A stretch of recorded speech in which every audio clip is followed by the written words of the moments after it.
अस्सलाम वालेकुम everyone, welcome back to SQL injection labs. आज की जो हमारी नेक्स्ट लैब है उसका टाइटल है SQL injection with filter bypass वीए XML encoding.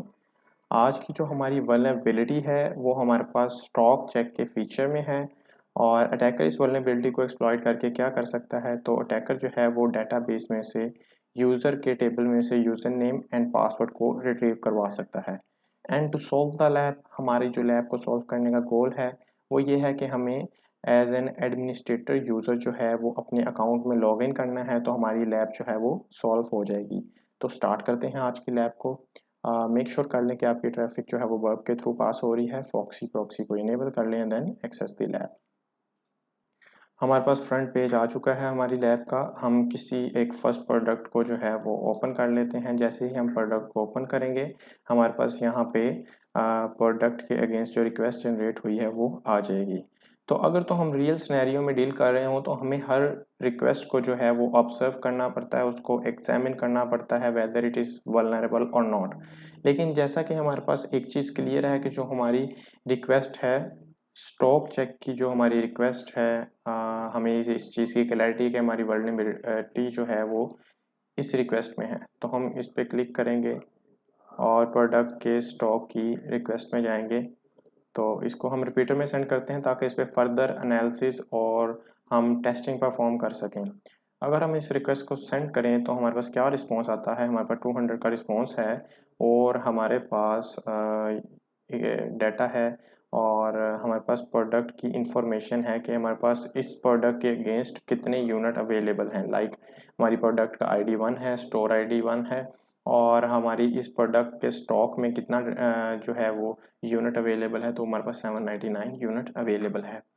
तो अगर हम देखें तो ये हमारे पास properly XML formatted data available है और वेदर ये जो है वो फुली पैरामीटराइज्ड है या नहीं, इस चीज़ को हमें ऑब्जर्व करने के लिए इस पर टेस्टिंग परफॉर्म करनी पड़ेगी, क्योंकि अगर तो ये पैरामीटराइज्ड डाटा है तो हम इसके ऊपर कोई एक्सप्लॉयटेशन नहीं कर सकते और अगर ये प्रॉपरली पैरामीटराइज्ड डाटा नहीं है तो हम इसके ऊपर एसक्यूएल इंजेक्शन भी परफॉर्म कर सकते हैं और in the worst case scenario you can perform RCE, that is remote code execution.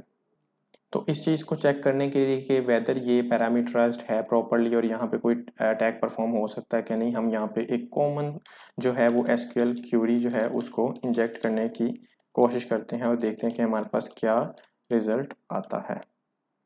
और like we are going to determine the number of columns के हमारी जो लैब है इसमें नंबर ऑफ कॉलम्स क्या हैं, तो हम लिखेंगे 1 यूनियन सेलेक्ट नल कि हमारे पास हम एक कॉलम के अगेंस्ट इसको रिक्वेस्ट को चेक करते हैं और देखते हैं क्या रिजल्ट आता है।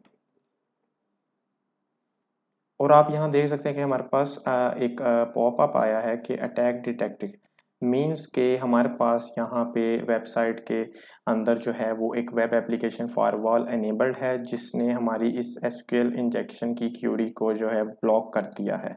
तो एक चीज़ तो हमें क्लियर है कि यहाँ पे वेब एप्लीकेशन फायरवॉल जो है वो एनेबल है और हमें इस फायरवॉल को बाईपास करना है और उसके लिए हमें इनकोडिंग के थ्रू कर सकते हैं और वीए हम एस्केप करैक्टर के थ्रू कर सकते हैं। तो अगर हम चेक करें कि हमारे पास एक ही कॉलम है या नंबर ऑफ कॉलम ज़्यादा हैं, तो हम इसको 2 बार लिख के सेंड करते हैं।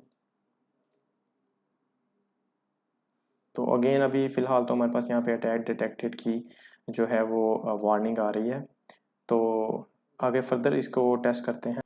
अब इसको बाईपास करने के लिए हमारे पास जो है वो एक एक्सटेंशन अवेलेबल है। अगर आप अपनी एक्सटेंशंस में जाएं और यहाँ पे हम ऐप स्टोर में जाएं बर्ब के, तो यहाँ पे अगर हम हैक वाटर की रिक्वेस्ट एक्सटेंशन को देखें तो हमारे पास ये एक्सटेंशन आ जाएगी। मैंने इसको ऑलरेडी इंस्टॉल किया हुआ है, आप इसे यहाँ से इंस्टॉल कर सकते हैं।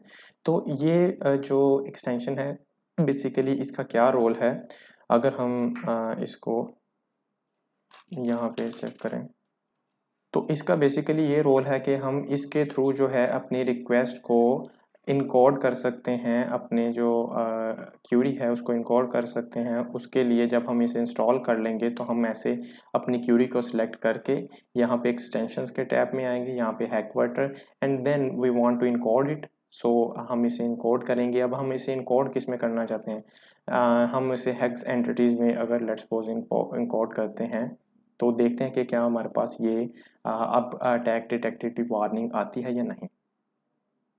एंड यू कैन सी कि हमारे पास यहाँ पे अटैक डिटेक्टेड की वार्निंग नहीं है, और इसने हमें बता दिया है कि इस जो रिक्वेस्ट है वेबसाइट है इसके बैक एंड में एक कॉलम अवेलेबल है।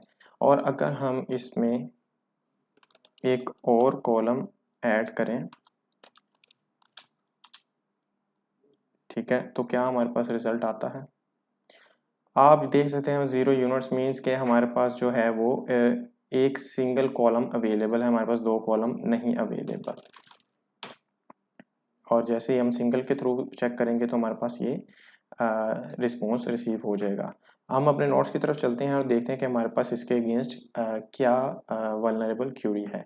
तो हम यहाँ पे अब चूंकि हमें इस चीज़ की क्लैरिटी है कि हमने उस वेब एप्लीकेशन फायरवॉल को भी बाईपास कर लिया है, तो अब हम इस पे क्यूरी इंजेक्ट करके अटैक परफॉर्म कर सकते हैं एसक्यूएल इंजेक्शन का, और एक्सएमएल इनकोडिंग के थ्रू इसे बाईपास कर सकते हैं। तो हम सेम उसी अपनी क्यूरी के अंदर वन यूनियन सेलेक्ट, और यहाँ पे हम एक कॉलम हमारे अवेलेबल है तो हम इसीलिए यूजर नेम एंड हम यहाँ पे कॉन्केटिनेट करेंगे इसे। ये सिर्फ और सिर्फ डिफ्रेंशिएशन क्रिएट करने के लिए है कि यूजर नेम एंड पासवर्ड के बीच में ये सिंबल आ जाएगा, जिससे हम अवेल्यूएट कर सकते हैं कि हमारा यूजर नेम ये है और पासवर्ड इस साइड पे है, सेंटर में ये सिंबल होगा। और कहाँ से रिट्रीव कर रहे हैं, यूजर के टेबल से। तो अगर हम इस रिक्वेस्ट को यहाँ से कॉपी करें और इसको यहाँ पे ऐड करें तो देखते हैं कि हमारे पास क्या रिजल्ट आता है। ठीक है, रिक्वेस्ट को सेंड करेंगे और आप देख सकते हैं कि हमारे पास यहाँ पे यूज़र के टेबल में यूज़र नेम एंड पासवर्ड जितने भी अवेलेबल हैं वो सारे यहाँ पे आ चुके हैं। क्योंकि हमारे पास एक सिंगल कॉलम था और उसी में हमारा यूज़र नेम एंड पासवर्ड था, तो इसीलिए हमने यहाँ पे कॉन्केटिनेट किया है इस सिंबल के साथ, ताकि ये डिफ्रेंशिएशन हमें पता चल सके कि हमारा यूज़र नेम कहाँ ख़त्म हो रहा है और पासवर्ड कहाँ से स्टार्ट हो रहा है। और जो हमारी रिक्वायरमेंट है वो एडमिनिस्ट्रेटर के यूज़र नेम और पासवर्ड की है। हम यहाँ पे सिंपली इसको सेव करेंगे और पासवर्ड को कॉपी कर लेते हैं, यहाँ से नोट करेंगे और अपने अकाउंट में जाते हैं। यहाँ पे हम एज एन एडमिनिस्ट्रेटर लॉगिन करना चाह रहे हैं, पासवर्ड को सेव करेंगे और देखते हैं हमारे पास क्या रिस्पॉन्स आता है। And here you go, congratulations you have solved the lab। अगर आपको ये वीडियो अच्छी लगी है तो वीडियो को लाइक कर दें, चैनल को सब्सक्राइब कर दें। आज हमारी एसक्यूएल इंजेक्शन की 18 लैब्स कंप्लीट हो चुकी हैं। अब इंशाल्लाह नेक्स्ट हम कमांड इंजेक्शन की लैब्स पे जाएंगे। तो see you guys soon in the next video, until then take care of yourselves, thank you.